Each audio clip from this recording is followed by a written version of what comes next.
So, hey everyone, welcome back to our YouTube channel. Today we are going to discuss the syllabus of BLED 7th semester. जो student 7th semester में हैं BLED में, आज हम उनके लिए ये सिलेबस डिस्कस करेंगे, जिसमें आज हम देखेंगे कि हमारे कितनी प्रैक्टिकल्स होने हैं, कितने हमें फाइल्स बनानी है और हमारा जो पेपर है वो उसमें किस तरीके से कैसे क्या क्वेश्चंस आएंगे, कैसे क्या नोट्स रहेंगे, हमें किस तरीके से कैसे क्या पढ़ाई करनी है जिससे हमें सेमेस्टर एग्जाम में हमारे अच्छे मार्क्स आ सके। तो ये सारी ही चीज़ें हम इस वीडियो में डिस्कस करने वाले हैं।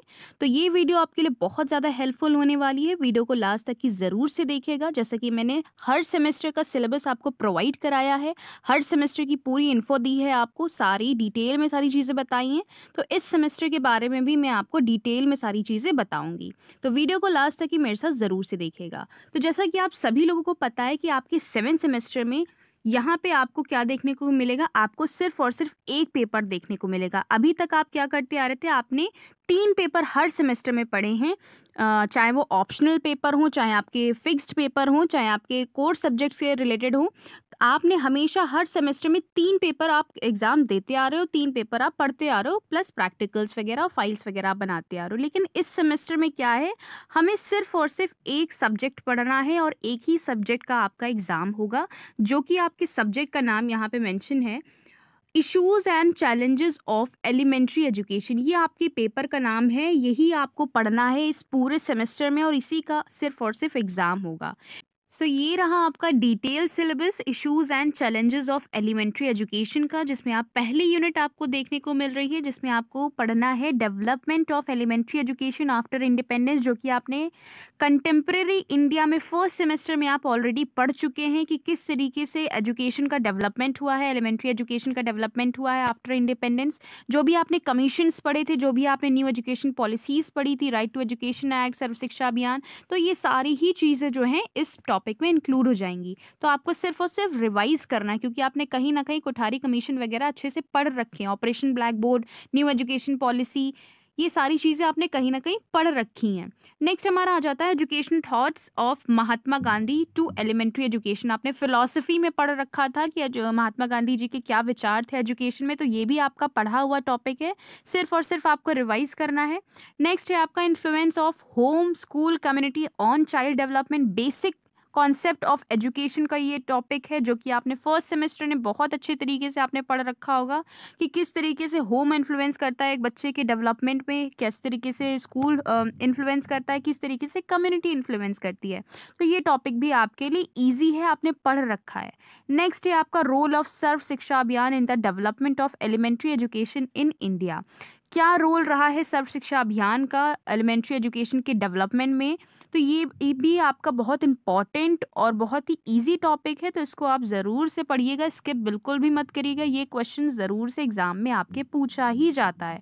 इसका क्वेश्चन पेपर भी मैंने ऑलरेडी अपने यूट्यूब चैनल पे अपलोड कर रखा है, जो कि आप स्क्रीन पे देख पा रहे हो। लिंक मैं डिस्क्रिप्शन बॉक्स में दे दूँगी, आप वहाँ पर क्लिक करके ये सारा जो आप मटेरियल देख पा रहे हो उससे क्वेश्चन किस तरीके से पूछे जाते हैं लखनऊ यूनिवर्सिटी में, तो वो आप देख लीजिएगा।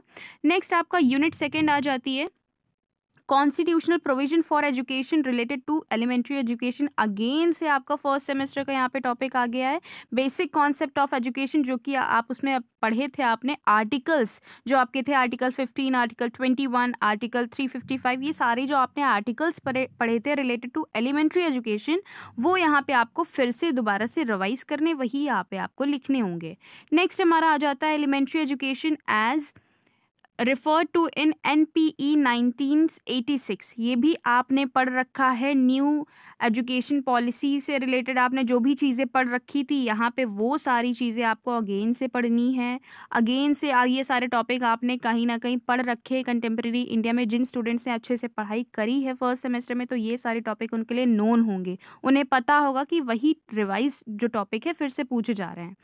नेक्स्ट आपका आ जाता है NCF 2005 right to education act. ये सारा कुछ आपने कंटेम्प्रेरी इंडिया में पढ़ रखा है, तो ये आपको नया टॉपिक आपके लिए नहीं है। बहुत ही आसान पेपर है आपके लिए, बस आपको सिर्फ और सिर्फ थोड़ी सी मेहनत करनी है, थोड़ा सा आपको रिविजन करना है, थोड़ा सा आपको सिलेबस फिर से उठा के देखना है फर्स्ट सेमेस्टर का। नेक्स्ट आपकी यूनिट आ जाती है यूनिट 3, जिसमें आपको जनरल टॉपिक्स देखने को मिलेंगे, जैसा कि आपका poverty, inequality, employment, private public sector, rural urban, किस तरीके से इकोनॉमिक इश्यूज़ देखने को हमें मिलते हैं, गरीबी का कारण या कह सकते हैं कैसे क्या रहती है इनइक्वालिटी, अनएम्प्लॉयमेंट, तो ये सारे फैक्टर्स आपको पढ़ने हैं। नेक्स्ट हमारा आ जाता है पॉलिटिकल इश्यूज़। आपके 3 या 4 जो इश्यूज़ हैं, social cultural issues, educational issues, तो ये सारे इश्यूज़ आप जो हैं आपको पढ़ने हैं। एक इश्यूज़ से आपका जो क्वेश्चन है वो फॉर्म हो जाता है, चाहे वो आपका सोशल कल्चरल इश्यूज़ से आपसे क्वेश्चन पुट अप करके पूछ सकते हैं, एजुकेशनल इश्यू से, मेनली एजुकेशनल इश्यूज़ से पूछे जाते हैं। शॉर्ट नोट भी देखने को भी कभी-कभी आपको मिल जाता है कि आप पॉवर्टी एंड इक्वालिटी या इम्पैक्ट ऑफ आईसीटी का बताइए, तो ये शॉर्ट नोट में भी देखने को मिल जाता है, लेकिन ज़्यादातर जो क्वेश्चन है वो एजुकेशनल इश्यूज़ से पूछे जाते हैं।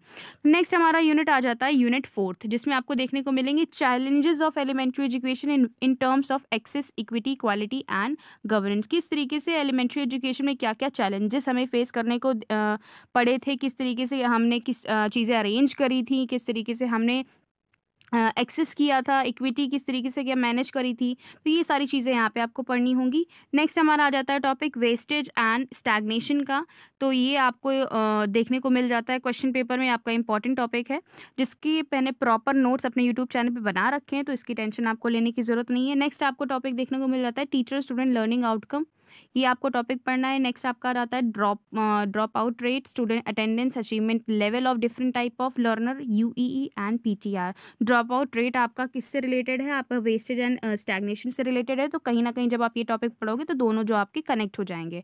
तो आई होप ये सिलेबस आपको अच्छे से क्लियर हो गया होगा इशूज़ एंड चैलेंजेस का। 4 यूनिट आपको पढ़नी है और आपकी 2 यूनिट जो है वो तो आपकी पढ़ी हुई है, सिर्फ और सिर्फ आपको क्या करनी है, रिवाइज करनी है। इसी में आपको अच्छे से मेहनत करनी है, जिससे कि आपके मार्क्स अच्छे से आ सके। सिर्फ और सिर्फ एक पेपर है आपके 7 सेमेस्टर में। अब बाकी क्या आप सोचोगे कि बाकी के पेपर कैसे क्या, तो इसी में हमें क्या करना है, एक पेपर के आपको रिटन एग्जाम होगा, बाकी आपके क्या है इसमें प्रैक्टिकल्स हैं, जो आप फाइल्स बनाओगे, जो आपका जो वाइवा होगा उसके बेस्ड पे आपको जो मार्क्स मिलेंगे वो यहाँ पे इंक्लूड करे जाएंगे। तो सबसे पहले हम देख लेते हैं हमें यहाँ पे फाइल्स कितनी बनानी है, कितने क्या है। तो जैसा कि आप सब यहाँ पे देख पा रहे हो कि जो हमारा प्रैक्टिकल है, प्रैक्टिकल 19, इसमें आप देख रहे हो 4 week teaching practice and school experience. यहाँ पे आपको 1 महीने के लिए स्कूल इंटर्नशिप के लिए भेजा जाएगा, आपके कॉलेज से आपको लेटर मिलेगा जिसमें आपका ये मेंशन होगा 4 week teaching practice and school experience, जिसमें आपको बताना होगा कि हम किस स्कूल में करने के लिए जा रहे हैं। तो यहाँ पे आपकी 1 महीने के लिए इंटर्नशिप लगेगी, जिसमें आपको लेसन प्लान वहाँ पे पढ़ाने होंगे, या जो भी एक्टिविटीज़ आपसे या स्कूल वाले आपको कहें कि आपको ये करना है तो वो चीज़ें आपको करनी पड़ेंगी। और इसी इंटर्नशिप आपकी जो 1 महीने की जो इंटर्नशिप है, 4 वीक्स की इंटर्नशिप है, इसी में आपकी डिटेल्स 7 फाइल्स बनेंगी, जो कि मैंने प्रॉपर प्लेलिस्ट बना रखी है अपने यूट्यूब चैनल पे। वहीं आपको सेम टू सेम लिख देना है, आपकी पूरी फाइल रेडी हो चुकी होगी। आपको कुछ भी XYZ कहीं पे भी नहीं भटकना है, कहीं से भी कोई टेंशन नहीं लेनी है, आपको सिर्फ इंटर्नशिप करनी है और आपको पूरा डेटा जो है वो रिटर्न में प्रोवाइड हो जा रहा है मेरे यूट्यूब चैनल पे। तो आप सारे ही वीडियो देख सकते हो, क्योंकि इसमें आपकी डिटेल में फाइल बनेंगी, आपकी स्कूल इंफ्रास्ट्रक्चर की फाइल बनेगी, आपकी मॉर्निंग असेंबली की फाइल बनेगी, किस तरीके से आप जब वहाँ पे इंटर्नशिप कर रहे थे कौन कौन सी असेंबलीज वहाँ पे हो रही थी, आपकी रिफ्लेक्शन एंड कॉन्सिडरेशन की फाइल बनेगी, आपकी टीचर्स डायरी बनेगी। तो ये सारी फाइल जो है टोटल आपकी 7 फाइल्स होंगी। तो ये आपके कॉलेज के ऊपर डिपेंड करता है, या तो वो अलग अलग फाइल्स बनवाए या तो वो एक साथ बनवा सकते हैं। तो ये 7 फाइल जो है ये आपको इस 4 वीक टीचिंग प्रैक्टिस में बनानी है। नेक्स्ट ये तो आपकी होगी पहला प्रैक्टिकल, पहली फाइल, इसमें आपको सब फाइल आपकी 7 है। नेक्स्ट हमारा प्रैक्टिकल आ जाता है, जो कि हमारा प्रैक्टिकल 20। इसमें आपको क्या करना है, इसमें आपकी दूसरी फाइल बनेगी अचीवमेंट टेस्ट प्रिपरेशन की फाइल। इसमें आपको क्या देखने को मिलेगा कि आपको इसमें ये फाइल आपकी अलग से रहेगी, इसके लिए एग्जामिनर आपसे अलग से क्वेश्चंस पूछेंगे। जो आपके पहला जो प्रैक्टिकल था, प्रैक्टिकल 19 जिसमें आपको इंटर्नशिप करनी थी, उसकी फाइल्स अलग बनेंगी, उससे क्वेश्चन जो है आपके एग्जामिनर अलग से पूछेंगे।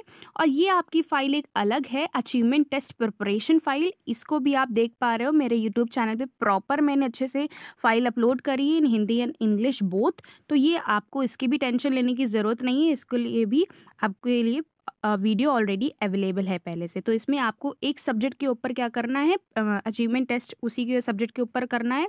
जो भी आपने सब्जेक्ट पढ़ाया होगा स्कूल में, हिंदी, इंग्लिश, मैथ्स, उस पे आपको ये अचीवमेंट टेस्ट प्रिपरेशन करना है, उस पे फाइल आपकी बनेगी। कॉलेज के ऊपर डिपेंड करता है कि वो A4 शीट पे बनवाते हैं या तो पंच पेपर पे बनवाते हैं, लेकिन मोस्टली जो कॉलेज है वो A4 शीट ही चूज़ करते हैं इस प्रिपरेशन के लिए। सो आई होप ये आपको नेक्स्ट प्रैक्टिकल भी क्लियर हो गया होगा। नेक्स्ट हमारा प्रैक्टिकल आ जाता है प्रैक्टिकल 21, जिसमें आप देख पा रहे हो preparation and use of innovative teaching material. यहाँ पे आपको कोई भी आपका टीचिंग मॉडल आपको बनाना होगा, जिसमें आप वर्किंग मॉडल दिखाओगे। कोई भी आप वर्किंग मॉडल यहाँ पे बना सकते हो, साइंस से रिलेटेड, ज्योग्राफी से रिलेटेड, फिजिक्स से रिलेटेड, जो भी आपको यहाँ पे कोई भी टीचिंग मॉडल आपको एक बनाना है यहाँ पे, और इससे रिलेटेड आपको मार्क्स मिलेंगे। जैसा कि आप यहाँ पे देख पा रहे हो, यहाँ पे ग्रेड नहीं है, यहाँ पे आपका मार्क्स है, क्योंकि आपका जो सब्जेक्ट है वो इस सेमेस्टर में एक है, लेकिन आपके प्रैक्टिकल ज़्यादा है। तो आप फोकस इसी पे करिएगा कि हम प्रैक्टिकल्स में अच्छे नंबर क्या कर सके, ग्रैब कर सके। तो आपको यहाँ पे एक टीचिंग मॉडल बनाना है, वर्किंग मॉडल बनाना है, जिसको आपको शो करना होगा एग्जामिनर के सामने। ये आपकी एक मॉडल हो गया। नेक्स्ट हमारा हो जाता है कम्युनिटी वर्क। इस पे हमारी एक फ़ाइल बनेगी जो कि आपकी ग्रेड वाली फ़ाइल है।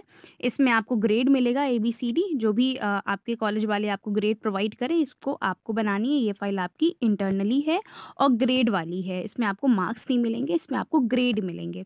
तो आपको आई होप ये सारी ही प्रैक्टिकल्स अच्छे से क्लियर हो गए होंगी ओवरऑल कि हमें करना क्या है। एक बार मैं फिर से रिपीट कर दे रही हूँ कि 4 वीक टीचिंग प्रैक्टिस आपका क्या है। आपका स्कूल इंटर्नशिप है, जो कि 1 महीने के लिए आप जाओगे, कोई भी आप अपना स्कूल सेलेक्ट कर सकते हो, आप उस पे पढ़ाओगे जाके, आप सारी चीज़ें एक्सपीरियंस करोगे। उससे रिलेटेड आपकी 7 फाइल्स जो हैं वो बनेंगी।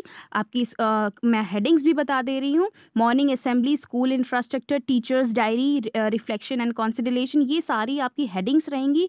इनमें आपको ये सारी जो फाइल्स है वो बनानी है। नेक्स्ट आपका प्रैक्टिकल आ जाता है अचीवमेंट टेस्ट प्रिपरेशन। एक सब्जेक्ट को आपको ले लेना है, उसका आपको पूरा क्वेश्चन पेपर तैयार करना है, ब्लूप्रिंट तैयार करना है, उससे रिलेटेड आपको यहाँ पे फाइल बनानी है। नेक्स्ट आपका जो preparation use of innovative teaching material है, इसमें आपको वर्किंग मॉडल एक तैयार करना है, वर्किंग मॉडल आपका एक बनेगा। फिर हमारा आ जाता है कम्युनिटी वर्क की फाइल, और साथ ही इस यहाँ पे आपको कहीं भी मेंशन नहीं है, लेकिन आपको लेसन प्लान भी इस सेमेस्टर में बनाने होंगे, क्योंकि आपके कॉलेज वाले यहाँ पे बोल सकते हैं, क्योंकि आप जब इंटर्नशिप में जाओगे तो आप क्या पढ़ाओगे, आप प्लान ही पढ़ाओगे, लेकिन आप कहोगे इससे पहले वाले सेमेस्टर में तो हम लोग बना चुके हैं प्लान, अब हमें क्यों बनाने हैं। तो मोस्टली जो कॉलेज वाले हैं तो वो बनवा लेते हैं। तो इट्स अप टू यू कि आप किस तरीके से कैसे क्या वो हैंडल करते हैं, लेकिन हमें यहाँ पे प्लान बनाने होंगे। वो आपके कॉलेज वाले बताएंगे कि आपको कितने प्लान बनाने हैं, आपको 40 प्लान्स बनाने हैं या 20 प्लान बनाने हैं। तो आई होप आपको ये सारी चीज़ें क्लियर हो गई होंगी। आई नो ये 7 सेमेस्टर में थोड़ा फाइल वर्क ज़्यादा है in comparison to all semester, but you have to do, क्योंकि ये सारा जो है वो मार्क्स से रिलेटेड है। आपका सिर्फ और सिर्फ रिटन एग्जाम एक ही है, तो इसमें आपको टेंशन लेने की ज़रूरत नहीं। आपको मेन फोकस आपको किस पे देना है इस बार इस सेमेस्टर में, फाइल्स पे देना है। तो बिल्कुल भी टाइम इसमें वेस्ट मत करिएगा, स्टार्टिंग से ही फाइल्स बनाना शुरू कर दीजिएगा, ताकि लास्ट मोमेंट तक का आपका सारा जो मटेरियल है वो रेडी होके एकदम सही से आपके एग्ज़ाम तक के जो भी आपके एग्ज़ाम डेट आपके कॉलेज वाले देंगे, वाइवा डेट जो भी देंगे, उसमें आपका सारा मटेरियल रेडी हो, आपको किसी भी तरीके से कोई भी दिक्कत परेशानी ना हो। अगर आपको कोई भी कन्फ्यूजन या कोई भी क्वेरी है तो आप मुझे कमेंट सेक्शन में कमेंट करके ज़रूर से पूछ सकते हो। मैं आपकी क्वेरी का आंसर देने की पूरी कोशिश करूँगी, आपको सोल्यूशन भी प्रोवाइड करूँगी। तो टेंशन लेने की कोई ज़रूरत नहीं है। आपको मैंने सारा सिलेबस जो है वो ऑनलाइन प्रोवाइड करवा दिया है, प्रॉपर प्लेलिस्ट बनाई है, प्रॉपर सारी फाइल्स की PDF मैंने अपलोड कर रखी है, सारी सबकी फाइल, सारे सब्जेक्ट के नोट्स जो हैं हर एक मैंने अपने यूट्यूब चैनल पे प्रॉपर प्लेलिस्ट बना के अपलोड करी है। रही बात आपकी issues and challenges of elementary education, इस सेमेस्टर के एग्ज़ाम आप किस तरीके से प्रिपेयर करोगे, उसकी भी मैंने प्रॉपर जो आपके इंपॉर्टेंट टॉपिक्स हैं वीडियो बना रखी है। तो आपको बिल्कुल भी टेंशन लेने की ज़रूरत नहीं है, पका पकाया आपको सब कुछ मिल रहा है। सिर्फ आपको क्या करना है, थोड़ी सी मेहनत करनी है और थोड़ा सा अपना शेड्यूल बना लेना है कि हमें फाइल्स अपनी कंप्लीट करनी है at any cost. So I hope ये वीडियो आपके लिए हेल्पफुल रही होगी। वीडियो अच्छे लगे तो लाइक कमेंट शेयर ज़रूर से करिएगा। Thanks for the watching this video.